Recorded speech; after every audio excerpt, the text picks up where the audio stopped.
Selamat malam Jebret Tim. Gimana nih ngelihat konsep barunya DPI Senin kemarin? Happy nggak? Bagus kan? Ya kalau pro kontra itu biasa lah Jebretin, tapi yang jelas kita harus mengapresiasi kinerjanya, inovasinya dari Jebret Media yang membuat konsep baru kemarin. Sama kayak fans MU yang udah mulai percaya sama Onana yang dulunya Onono.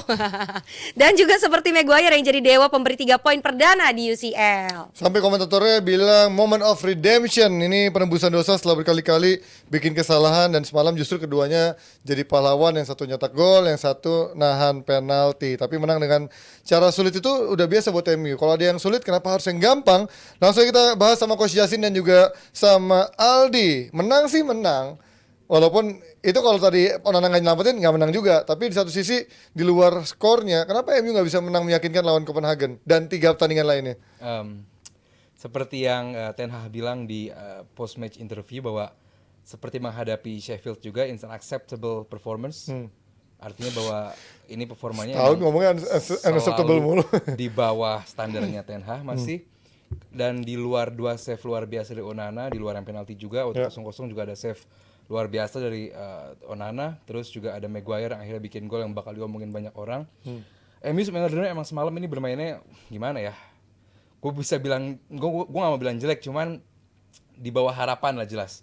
Dengan adanya 2 midfield yang baru main lagi bareng, yaitu Amrabat dan juga McTominay, gue harap bakal menjadi double pivot. Taunya nggak juga, McTominay bukan DM jatuhnya, dia lebih menyerang ke depan. Sementara si Amrabat gue harap menjadi pembatas antara midfield dan juga back. Tapi kalau lagi diserang, lu inget gak waktu menit 1 Copenhagen dapat shoot, terus nggak ada satu orang pun yang di midfield. Amrabat tuh mundur ke belakang, satu line dengan para back. Artinya bahwa peran midfieldernya di sini nggak ada juga. Dan lagi saat dia lagi ngepress, Højlund turun ke bawah, semua Anthony juga main turun. Rashford sendiri di depan gitu, nggak ikut turun. Gue nggak ngerti kenapa dia nggak mau compact ke dalam gitu. Artinya bahwa secara permainan emang di bawah standar sekali. Dan ya inilah sepak bola itu kan about momentum ya, ada momentum. Dan kemarin emang menjadi momennya bagi si Onana untuk unjuk kebolehan. Dan ya kalau dibilang bahwa ini bakal menjadi turning point dari MU sih, gua masih jauh dari untuk percaya akan itu ya, karena secara permainan juga MU gua belum lihat performa yang convincing banget. 3 ugly win, Coach. Lo bilang 5-6 ugly win bisa membuat MU harusnya bisa lebih baik, Lu lebih jangan bagus lagi. melintir, gue bilang 6, 7, 8. Anjing ya banyak banget. Jadi ada Lebih banyak. sekarang ada 8, 9, 10. Ya maksud gua beberapa ugly win beruntun, ya berapa lama gitu akhirnya bisa membuat permainannya lebih baik gitu. Ya itu 6, 7, 8 lagi win. Baru membuat lebih baik. Ya tapi kan ya oke. Karena perlahan pemain yang lama udah balik lagi kan. Dan gue masih ya apa ya, kemarin itu yang gue lihat kembali McTominay membuktikan bahwa dia bukan levelnya MU. Jadi McTominay itu gue bandingkan sama kayak Fellaini dulu. Ya, Pada saat stuck apa sama Mourinho dimasukin kan, striker. bola atas, Ya, rusak oportunis rusuk di tengah perang gitu. Nah itu McTominay. Dua kali beruntun dia membuat kesalahan di mana menghadirkan penalti, dan itu kemarin layak penalti. Ya. This guy clumsy aja, terus IQ-nya juga nggak nyampe untuk bisa bermain dengan sistem. Jadi ya lu lihat pada saat Erikson masuk lebih balance di tengah kan. Jadi kemarin itu lebih kalah di lini tengah. Dan gue juga agak kaget bahwa Copenhagen ini emang selalu main bagus kayak gitu, atau diberikan ruang sama MU untuk bermain bagus. Copenhagen jeleknya di finishing. They create many chances dan save dari Onana. Cuman ya it is what it is, 3 poin. Itu yang penting sekarang buat MU. Sambil tarik napas dulu sampai semua kembali lagi, baru bersaing lagi. Baru pelan-pelan mereka akan naik. Mental Maguire ini menjadi pembicaraan dari 2-3 pertandingan terakhir, dari lawan Brentford, lawan Sheffield sampai lawan Copenhagen. Apakah ini menandakan Maguire sudah kembali ke top level, atau menurut lo karena lawannya juga masih belum lawan yang top level? Kita harus lihat juga bahwa apa yang ada di sekitar Maguire itu selalu di kanan kiri depan belakang tuh ledek terus, dianggap lo nggak di level MU saat ini. Cuman kalau boleh jujur, dia back terbaik di MU saat sekarang. Ah, masa sih? Siapa yang performanya lebih baik daripada Maguire saat ini back tengahnya? Oh, dari berapa Lindelof, pertandingan terakhir nih? Varane, 3 pertandingan Iya. terakhir. Gue sih masih Ya Varane kan baru main sekarang. Iya makanya lagi main sekarang. Maguire. Ya, nggak ada sih. Iya makanya buat gue Ya, karena emang yang lain cedera Yang lain semua. cedera, Iya, gitu. makanya back Dia terbaiknya menjadi- sekarang available kan Maguire gitu, dan saat dimainkan pun dia perform juga cukup bagus. Yes, menghadapi Brentford mereka menang. Oke, lucky dan emang ada lucky, cuman ya itu menang lucky. Waktu lawan Sheffield ya jelek banget. Sheffield juga lini depannya seperti Copenhagen, they create chances banyak, cuman lini depannya emang berantakan banget. Dan semalam juga dia bisa perform nggak cuma di belakang, dia di box bertahan dan di box menyerang juga cukup mengancam. Artinya dia punya peran yang luar biasa bagus. Dan mulai sekarang sih gue pengen dia kayak lebih fokus buat dirinya sendiri, karena dia pemain, dia masih banyak yang pengen ditunjukkan. Dia harusnya lebih fokus ke dirinya sendiri, pindah ke klub yang lebih mengapresiasi dia gitu. Karena buat gue sekarang lu bisa dipuja-puja di MU karena lu bisa mencetak gol dan membawa tim ini menang. Karena saat ini MU nggak butuh menang sih, nggak butuh menang bagus, yang penting menangnya 3 poin. Karena kalau semalam kalah dari Copenhagen atau gagal mendapatkan 3 poin dari Copenhagen, ini bakal berat banget. Karena sekarang aja di beberapa media udah dibilang bahwa yang mungkin kalau nggak ada perubahan drastis, yang paling mungkin lolos adalah Galatasaray dan Bayern dari grup ini, karena emang MU nggak menunjukkan performa yang convincing untuk lolos gitu. Dan dengan adanya Maguire bisa menjadi pembeda di lini belakang, ya Onana pun demikian. Artinya bahwa harusnya MU bisa berubah, karena tapi ya MU PR-nya bukan cuma di Maguire gitu.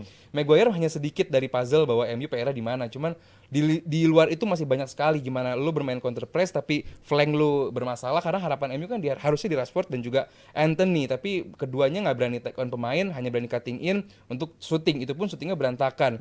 Dan kalaupun flanknya berantakan, harapan harusnya ada di tengah, ada terupas dari tengah, di mana beberapa kali dilakukan. Højlund umpan daerah cukup bagus tapi gagal berhasil dan masih belum maksimal. Dan ya setuju kata coach tadi, begitu ada si Eriksen masuk, terupas dari tengah udah juga cukup bagus. Cuman ya balik lagi, ini tim secara permainan emang masih jauh dari kata optimal, Ji. Tapi kan ini Maguire menjadi pemain yang man of the match 3 pertandingan terakhir, disorot karena mainnya lumayan dan bahkan kemarin menjadi pahlawan. Nggak ada hubungan sama Ten Hag kan coach. Ini kan hanya faktor lucknya juga cukup besar karena ada pemain absen itu, dan dia lawan timnya juga belum teruji sebenarnya, belum lawan tim yang memang berat gitu kan sebenarnya. Iya, kalau lihat juga performa, ya kita bahas, justru yang gue sorot kemarin itu Rashford. Rashford main nggak ngelewatin Mainnya di pinggir doang. ya, dan kehilangan bola kena counter terus kan, 2-3 kali. Garnacho kembali membuktikan bahwa dia mending jadi sap aja, suruh lari-lari, nggak layak jadi starter. McTominay dapat 3 orang dapat peluang juga, finishnya jelek juga. Cuman ya kalau ada 10, 11, 12 cedera, lo mau gimana lagi gitu loh. Jadi lo harus mau nggak mau lo kasih pemain-pemain ini kesempatan. Nah Anthony juga dikasih berkali-kali kesempatan ya, Anthony. Ya kan ya, dia nggak berubah juga gitu loh. Jadi gue nggak tahu, in this case kalau pemain lu susah nendang bola, masa lu salahin pelatih gitu. Ya tapi kalau soal Onana berarti sekarang udah menunjukkan kemarin itu emang karena pressure back-nya juga yang jelek kan, bukan karena dianya yang bego kan. Ada 1-2 individual error yang membuat dia memang pantas disalahkan. Tapi kan di satu sisi emang dia menjadi yang tadi lu bilang, puzzle kecil dari sebegitu banyaknya kompleks permasalahan MU, sebenarnya bukan Onana yang jelek sebenarnya kan. Dia save penalti, Ji. Iya. Momentum. Dan gue nggak mau ambil momentum satu ini menjadi keseluruhan bahwa Onana is back. Dia adalah kiper yang dibutuhkan oleh MU saat ini. Shot stopping dia masih di bawah rata-rata. Kemarin yang di luar karena penalti. ini Copenhagen Ya, juga iya kan? sih. Ya. Dan karena kita bahasnya Onana gitu ya.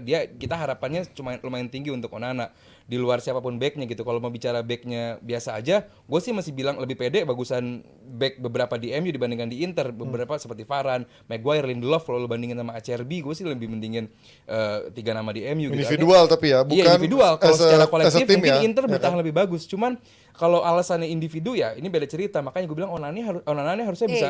Onana ini harusnya bisa. Nggak apa-apa kan pakai H. Iya sih.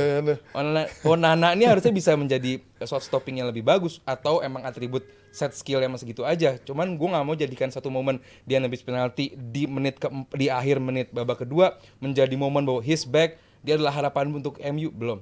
Beban itu bakal menjadi burden buat Onananya sih. Ya walaupun memang ini udah mulai 3 pertandingan beruntun cukup oke Nes ya. Tapi apakah iya ini akan menjadi sesuatu yang hanya momentum sesaat dan akhir pekan ini akan ketemu siapa Nes? Akan ketemu City dong. Kemarin kan apalagi menurut Ten Hag ya ini momen kebangkitan mentalnya MU lah ya. Tapi ntar ketemu City coach dijatuhin lagi dong mentalnya. Mau ketawa-ketawa Gue aja. bilang Coach. sih nggak seri oke lah untuk Arsenal. Ya. Oh ya. Itu harapan. Dari sisi itu seri. Gini, MU ini kan nggak selalu kalah ketemu City. Tahun lalu belum. Berapa kali menang juga kan? Beberapa tahun terakhir lah. Yang Beda kayak Arsenal. Kalau Arsenal ini Belum, udah belum, calculated loss ya. Kalau MU kan enggak. Sejelek-jelek MU masih bisa ngelawan. Jadi gue seperti yang Nesa tadi katakan, gue sering baca di sosmed gue kan. Ya coach kan bilang ugly win terbukti 3 kali. Apakah akan datang ke 4, ke 5 lawan City dan lain-lain. Ya you never know. Dan City pun tidak dalam performa top. Terbaiknya. Ya kan? Jadi kalau orang bilang City pasti menang, enggak, gue nggak setuju. Ini yang mungkin kalau diunggulkan mungkin unggul 5%. Enggak lah. Let's say City 55, MU 45. Oke. MU tidak sejelek yang orang bilang kalau menurut gue tidak sejelek fansnya. Cuman fansnya ini kan frustrasi karena berharap permainan yang indah, main bagus, jenisnya bagus.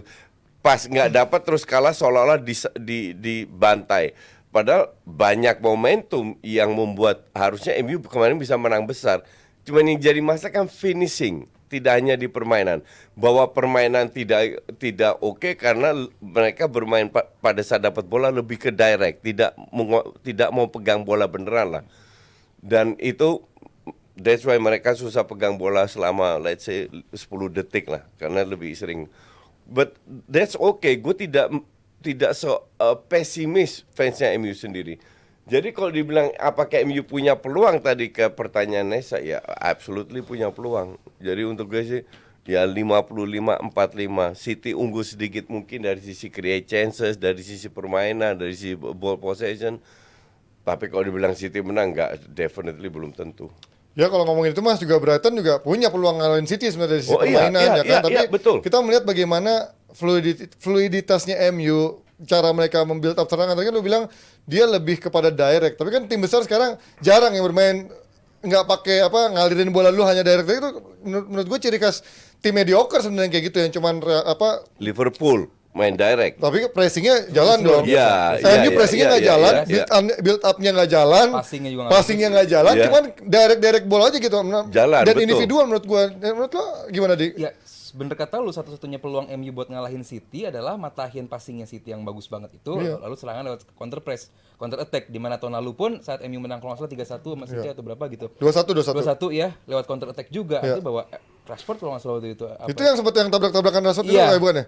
kalau nggak Kalau salah. nggak salah deh. ya. Iya kan yang Artinya ada bahwa- kanji ngejar itu kan? Iya, yang artinya offside bisa itu kan? gitu kalau bisa memanfaatkan counter attack dengan bagus. Cuman musim ini gue belum lihat counter attack MU yang sebagus tahun lalu gitu. Padahal kalau emang Karena Rashfordnya lagi bapuk. satu itu, kedua juga passingnya juga emang yang Nggak masih sampai. nggak nyampe juga. Artinya bahwa peluang untuk MU mencuri poin gitu masih ada. Cuman kalau buat gua ya apalagi ini main di Old Trafford ya, dan gua tahu arti penting match ini bagi MU, bagi Ten Hag, bagi pemain MU. Cuman sialnya bagi MU, mereka menghadapi Derby of Manchester ini dalam kondisi ya tadi dibilang coach juga banyak sekali pemain yang cedera. Availability pemain ini sangat sulit bagi Ten Hag. Artinya bahwa ya nggak mudah bagi Ten Hag untuk menghadapi Derby Manchester ini, dan menghadapi City pun ya De Bruyne cedera. Terus Rodri bakal main nanti. Artinya bahwa peluang City harusnya lebih besar, dan gue sih yakin kalau nggak seri ya menang City sih Tapi kan kalau ngomongin pemain cedera sebenarnya di MU hanya Lisandro Martinez doang yang benar-benar. di backnya. Iya, maksudnya yang di overall siapa yang pemain? Casemiro punya peran penting loh. Casemiro Luxio jelas, punya Casemiro peran jelas. penting. Luxio, Casemiro. AWB Tapi punya kan peran maksud gue Reguilon pun udah penting. cukup bisa. Ya AWB sama Dalot kan 50-50 lah. Lo nggak bisa bilang AWB better than Dalot. At least kalau lu sebagai pelatih Iya. lu lagi unggul, lebih mending lu mainin AWB Banyak yang daripada available. Dalot. Ya, Oke, ya. Ngerti nggak? Ya. Luxio di sayap kiri itu penting banget. sangat. Yang Luxio, bisa ngidupin Rashford iya, ya. antara ya dan Terus tidak, kan. Casemiro kalau lagi on form. Nah, lu udah bicara 3-4 pemain yang penting. Tapi kan Itu Casemiro ngaruh di banget. musim ini nggak pernah on form sama Tapi sekali. untuk menghadapi Bayern, peran Iya. Casemiro lumayan bagus Betul. loh, Ji. Ya, untuk nyerang ya. Iya. Tapi Iya, untuk lumayan menjadi belakang defense-nya, juga. tapi kan dibobolnya banyak juga ada dia kan. Yes. Tapi Itu Odegaard nggak Bayernnya. pernah perform juga satu musim. Nah, iya, Ya kan, ya. cuman mereka bisa menang. Iya. Jadi tetap butuh sosok yang walaupun nggak perform, at least pelatih bisa dan at least di lini tengah ada kompetitornya lah, ngerti nggak? Nah kalau Casemiro nggak perform bisa ditarik, yang lain bisa masuk. Nah sekarang kalau yang pemain inti itu nggak ada, cadangannya, rasa kompetisinya itu nggak ada, nggak dapat, dan itu ngaruh banget terhadap performa tim. Tapi kan maksudnya di MU itu sekarang kayak Mount udah ada di cadangan gitu kan. Di ada Eriksen juga bahkan kan. Terus juga ada Martial di sana, kalau di lini depan ada Garnacho. Artinya ada competitiveness juga di sana kan, bukan yang nggak ada sama sekali. Enggak, kita kan lagi bahas posisi CMDM itu Casemiro. Emang pilihannya sekarang Amrabat sama si McTominay doang, di mana keduanya emang underperform bermainnya. Di mana Amrabat mundur banget ke belakang, McTominay maju banget ke depan. Nah, nggak ada pemain kayak Casemiro yang bener-bener stay di nomor 6 gitu, menjadi jembatan antara back sama tengah. Itu tuh nggak ada gitu. Dan sekarang kalaupun Casemiro nggak ada, siapa yang menggantikan masih belum ada juga. Kalau untuk nomor di flank dan dijaga nomor 10, MU sebenarnya nggak ada masalah. Anthony ada di situ, Mason Mount ada di situ. Tapi justru masalahnya menurut gue di situ. Iya, Mereka nggak bisa ngegolin. Di luar nanti menghadapi MU, nanti kan di Carabao menghadapi Newcastle, lalu juga menghadapi Fulham. Nah itu harusnya menjadi opsi bagi Ten Hag untuk lu coba cadangin Bruno deh, lu coba cadangin Rashford deh. Apa yang terjadi dengan squad lu? Apalagi cadangannya juga bagus, Mason Mount, Garnacho bisa jadi start di game-game seperti Carabao atau game menghadapi Fulham. Nggak harus nama-nama tersebut itu, apalagi di beberapa game keduanya emang underperform. Oke, kita lihat nanti menuju hari Jumat ada update apa terkait jelang derby Manchester ini. Kita pindah, Nes. Betul, dan menuju tanggal 11 November nih Jebret Tim, jangan lupa loh 11 November akan ada DPI spesial 1000 episode. Ini kapasitasnya terbatas banget karena kita mau lebih intimate sama kalian ya. Jadi langsung aja kalian war tiketnya, ikutin terus sosmednya Jebret Media untuk informasi selengkapnya. Oke, saat lagi kita akan kembali lagi dengan bahasan yang gak kalah serunya Jebret Tim.